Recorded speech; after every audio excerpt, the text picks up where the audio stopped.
or the message of God this morning entitled, A Choice. Let's pray. Yes, Father God, Lord, we thank you for this opportunity you have given us, O God, na makapag-aral ng iyong mga salita. Father, be in our midst, O God, as we search your presence in our lives. Lord, give us a listening ear and a teachable heart. Give us wisdom, O God, to understand your word. Lord, give me that sense of boldness to deliver your word. And I prayed, O God, na yung salita na mamumutawi sa bibig ko, salita, O God, na nanggaling sa inyo. And it could give glory in your name. Father, we entrust to you our lives. Thank you for your love. Thank you for your grace. Thank you for your goodness all the days of our lives. In Jesus' name, amen.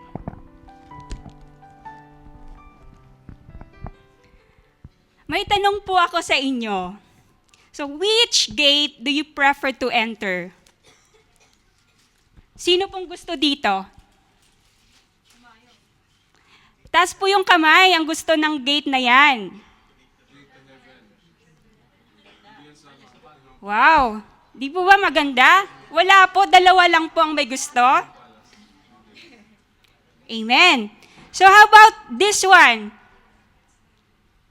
Sino pang may gusto?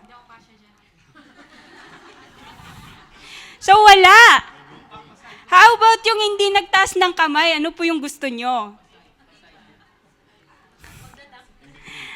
As to let you know, kahit hindi po kayo nagtaas ng kamay, either of that one gates, pinili nyo. Sabi ng Matthew chapter 7, 13-14, enter through the narrow gate. For the wide is the gate, and broad is the road that leads to destruction, and many enter through it. But small is the gate, and narrow is the road that leads to life, and only a few find it. Amen. So, bakit hindi po kayo nagpumili? There are two gates. First one is the wide gate. Impression will be something grand and attractive. So pag nakita mo, di ba, mapapawaw ka na sa laki? And ang appearance na makikita mo, mag-i-enjoy ka. At madaling mapapansin. Or second, wide gate is wide. It's just like saying na, let's carry a lot of baggage with you. Di po ba?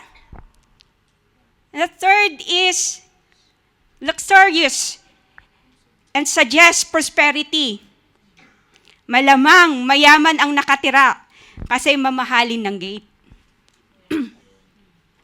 On the other hand, there is a narrow gate. It's thin and unattractive. It's easy to miss or usual na nalalagpasan lang natin. Second is tight. Konti lang ang nakakapasok dito. Third, suggest poverty or modest living. So, di ba mas maganda ang description ng wide gate kaysa sa narrow gate? Bakit ang sabi ng text natin, enter to the narrow gate? So we have this common misconception na kapag naging Kristiyano ka, parang wide gate lang. Comfortable, prosperous. Isa nga, minsan, blessing, blessing. Di ba ganun yung iniisip natin? Bakit? Ano ba ang ibig sabihin ng mga description natin? Wide gate, is considered tangible things, which is considered temporary, mga bagay na material, madaling makuha, at madaling mawala.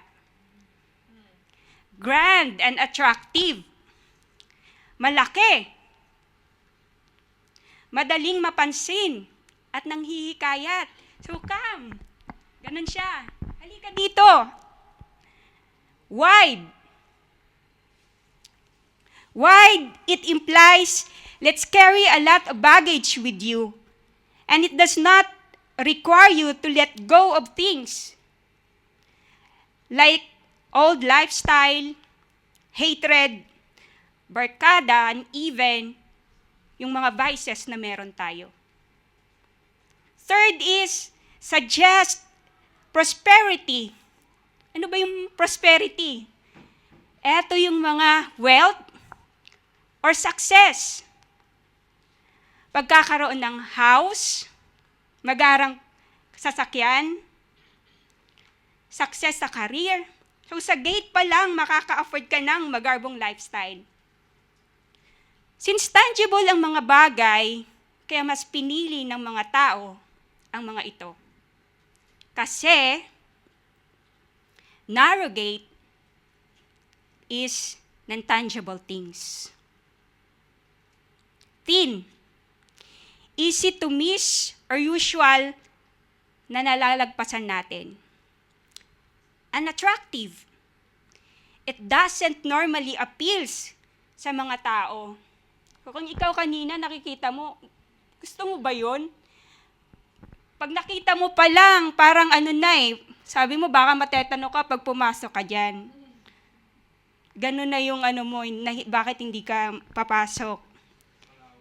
Second is tight. Konti lang ang opening and it means no baggage allowed. Oh, sorry. Kung may pwede ka mang dalhin, pag pumasok ka dyan, sarili mo lang. Third, suggests poverty or modest living na kung saan expect yung hardship and it takes a lot of humility, dapat meron ka. So wala kang makukuha na mahahawakan ka agad, and there is no such things as tangible. But always remember, mga kapatid, that Jesus Himself entered the narrow door and walked through the narrow path. Amen. Nevertheless, God says in 2 Corinthians chapter 4, verse 18, so fix our eyes on what is seen, but on what is unseen. Since what is seen is temporary, but what is unseen is eternal. Amen. Ano pang mga bagay na to? Like love, joy, peace, patience, kindness, goodness, faithfulness, gentleness, and self-control. So dapat doon nakafix ang ating mga buhay, mga kapatid. So you need to enter this gate by faith in Jesus alone. O sabi nga sa John 10:9, it says, I am the gate. Whoever enters through me will be saved. Amen. They will come and go out and find pasture. So it is a gift of grace that we do not earn. In fact, we cannot earn it. So we don't pass through this gate by living a righteous life, for we can never be righteous enough.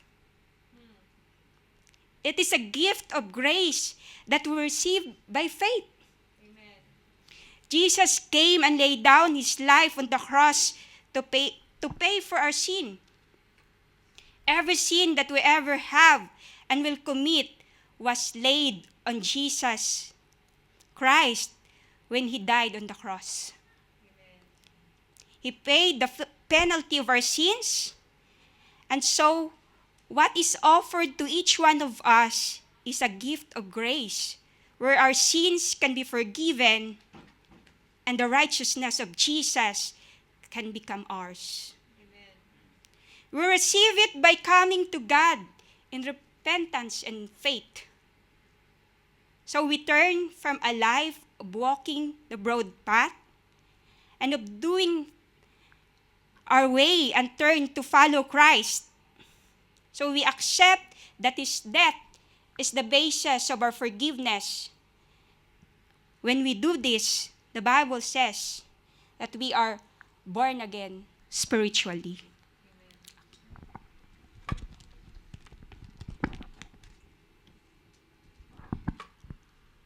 There are two ways. Broad road that leads to destruction. This path does not require anything. It does not require one to lay down selfish ambition, or pride, or sin, or anything. It is a broad way that implies an ease and a comfort. In short, this is an easy way. The broad path is the way that leads to destruction or death. Destruction refers to the final ruin. Destruction not in the sense of non-existence, but destructions in the sense of eternal, unending death and separation from God. Say for instance the song of Frank Sinatra, My Way. I do it my way. Marami pong namatay dahil sa song na ito. Ito ba? In the Philippines, there was a time that this song is popular at the karaoke bars, but it has been declared responsible for a number of deaths where arguments over performances leads to violence. A man shot in 2007 for singing it out of tune. Many bars remove it from the playlist. Even in Asia Times, reported dozens that have died because of this song. So tama nga naman, di po ba? If we do it in our way, destruction is our destiny ahead of us. Furthermore, Matthew 7:13 says, many enter the broad way. Second is the narrow road, leads to life. Amen. It requires one to lay down everything to pass through it. It requires that one deny oneself, lay aside sin and selfish ambition. And this is a difficult way. A narrow way that leads to life. And this is speaking of eternal life and eternal fellowship with God. Amen. We need to be careful that we truly know what path we are on. Kasabi nga sa Matthew 7:14, few enter the narrow way.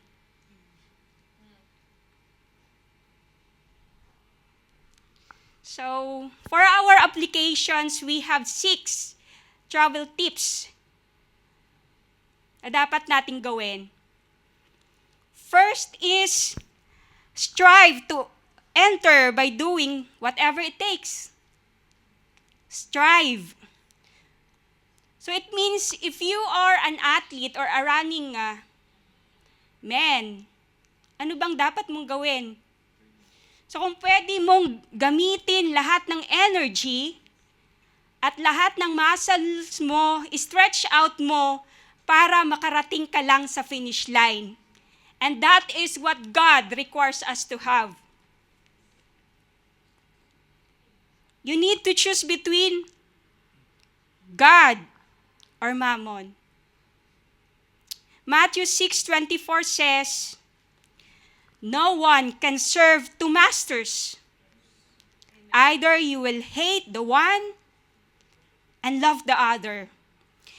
You will be devoted to the one and despise the other. You cannot serve both God and money. So ang tanong, sino ba ang God mo?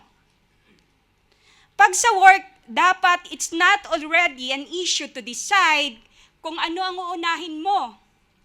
Overtime or pagpunta sa gawain. Na kahit Friday, papasok ka sa work kasi gusto mo lang bumili ng bagong cellphone. Or sayang, pandagdag din sa ipon. Considering, nung hiningi mo kay Lord ang job, nag-promise ka pa na Lord, magtatapat ako. O saan na yun? Anong nangyari? O mga kapatid, make it as a top priority si God sa mga schedules and even ganun din sa buhay natin. Amen. Tip number 2. You must choose to walk through the narrow roads. Madaling pumasok sa gate, the same madaling piliin si Lord, but are you willing to walk through the narrow path? To walk this path, it is to live a life of a discipleship where we follow Jesus, period. Amen. It requires denying oneself, living by faith, enduring trials with Christ-like patience, and living a lifestyle separate from this world.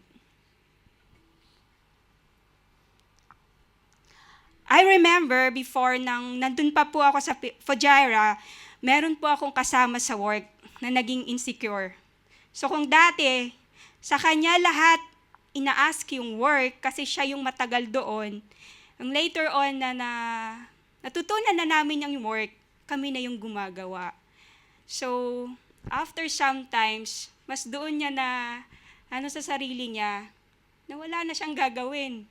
So, mas lalong na-down niya yung sarili niya. Or she's saying something not good at my back, at pag nagkasalubong kami, umiira pa. O sa galit niya lalo na wala akong ginagawa, ang lahat ng gamit ko sa room, tinapon niya lahat sa room. So sabi ko, eto na yata yung pinaka-worst na tao na nakasama ko sa buhay. So instead of fighting back, ginawa rin naman ako. Ang ginawa ko, pinakain ko po siya at kinausap. Then na-realize niya na mali nga yung ginawa niya at nag-sorry siya. And then I forgive her. So magpatawad, magpasensya, and to love the people is unlovable, that is what God is expecting us to do to follow Him. Amen. So let's do it, mga kapatid.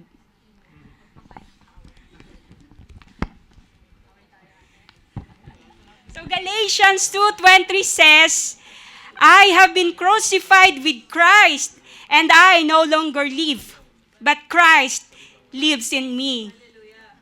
The life I now live in the body, I live by faith in the Son of God who loved me and gave Himself for me. Tip number 3. O sabi natin kanina, narrow gate and narrow road. So wala kang pwedeng baggage. It means leaving everything at the gate. So you need to lose weight. Kasi hindi ka kasya eh. So, losing your religious baggages, mga bagay na nagpapabigat sa'yo. In order for us to fit at the narrow gate, and so that we can walk light, we need to lose weight by losing these things. Old vices and corrupt company. 1 John 3:13 says, do not be surprised, my brothers and sisters, if the world hates you. O say for instance, you will be mocked by friends or kasama mo sa work at maririnig mo na lang na sabi, "Wag mong isama yan, killjoy yan." So di tayo mag-i-enjoy pag sinama natin yan sa bar. Ang daming bawal dyan. So that's your life. Pag sumunod ka sa Panginoon. Second, deny yourself. Dying to your old self, which is your pride, hatred, and self-ambition.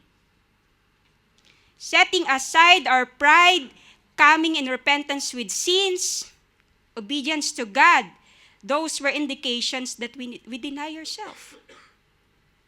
So doon pa lang sa gate, dapat na nating iwan ang mga to. So we lay everything down. Because Jesus really doesn't give us an option to trust Him as a Savior, but then to live our lives as we please. No. We need to live our lives as He please. Amen. It is just like ang daling magpataba, pero hindi madaling mag-diet. Hindi madaling magtanggal ng bisyo at pagkain ng marami. It takes time and a lot of effort, mga kapatid.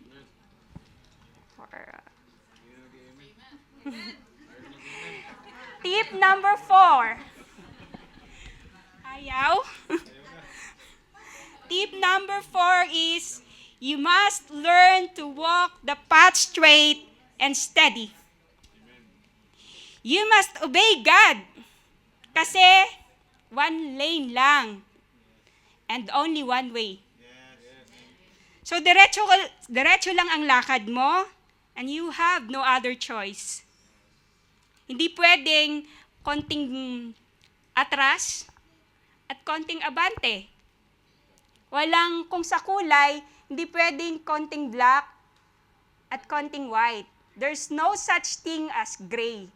Whether you like it or not, you step forward or you step backward. Yun lang choices na meron ka. Amen. So Romans 12:1 says, "Therefore, I urge you, brothers and sisters, in view of God's mercy, to offer your bodies as a living sacrifice, holy and pleasing to God. This is your true and proper worship." If before you are a member of 4Ps, yung 4P stands for paupo-upo, patayo-tayo, pauwi-uwi, patulog-tulog na members ng church.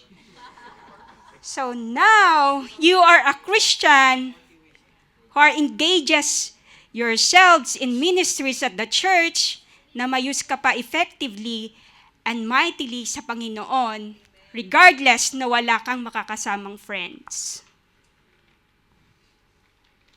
Second, you need to come on time and regularly sa mga gawain because you have that reverence sa God na sinasamba mo. Third, you will not go to places like yung medyo umiilaw-ilaw. At yung medyo madilim na may ganito. Kung saan hindi mo mahahanap ang presensya ng ating Panginoon. Fourth, if you are in an illicit relationship right now, minsan ang daling pakinggan, status, LI. But then, ibig sabihin nun, you are committing a sin of adultery.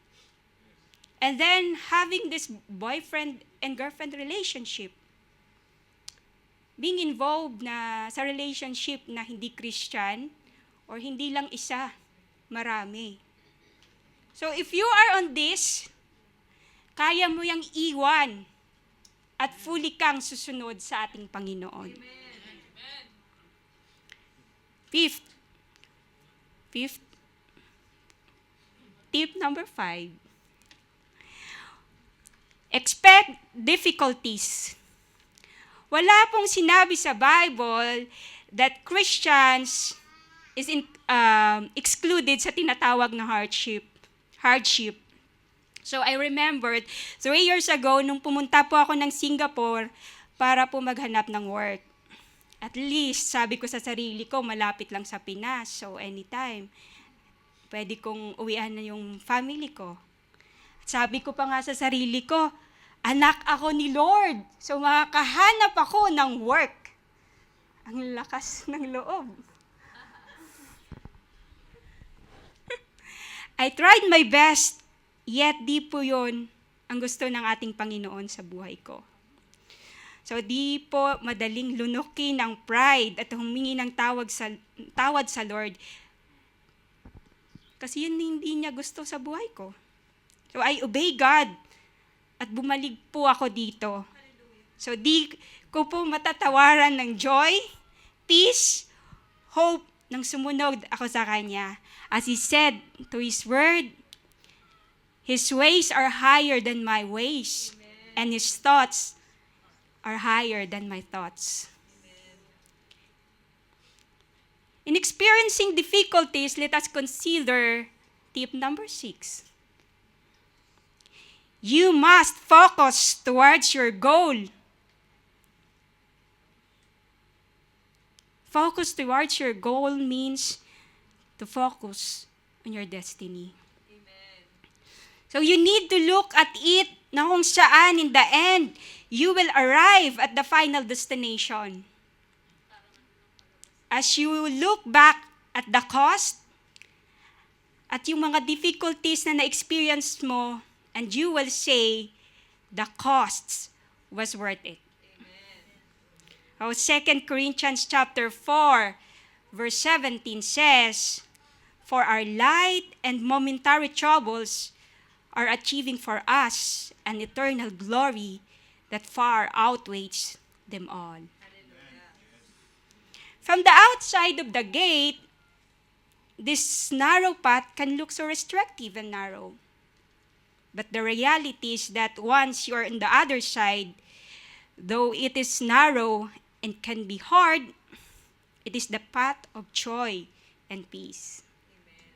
So Hebrews 12:2 says, fixing our eyes on Jesus, the pioneer and the perfecter of our faith, for the joy set before Him, He endured the cross, scorning its shames, and sat down at the right hand of the throne of God.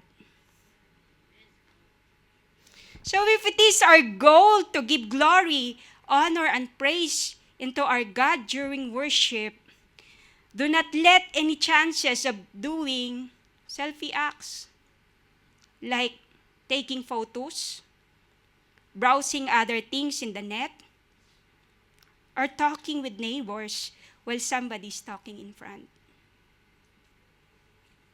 Let's be reminded that worship belongs to God and not to us. So, makisabi sa katabi mo, kapatid, mamaya ka na mag-selfie pagkatapos ng worship.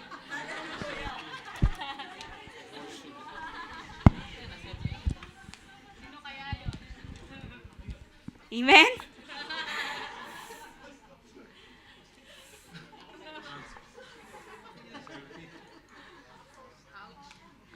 Ouch ba? So, for our conclusion po, let's consider this. We enter the wide gate. We walk to the wide road. At eto po ang kahahantungan natin.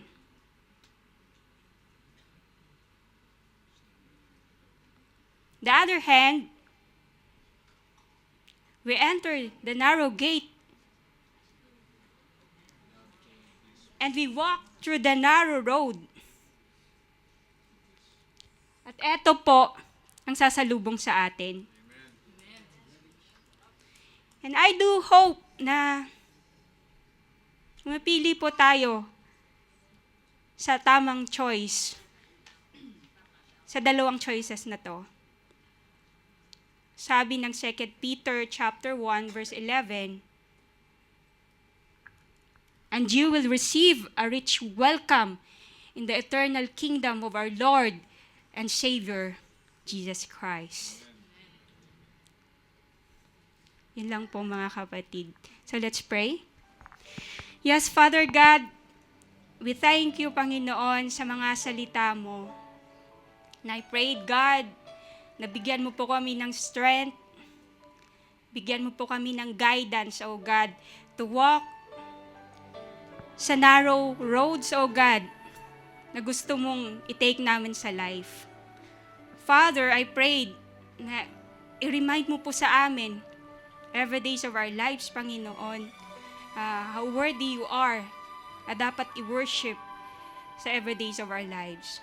Father, we praise you and we thank you sa mga salita mo. In Jesus' name. Amen.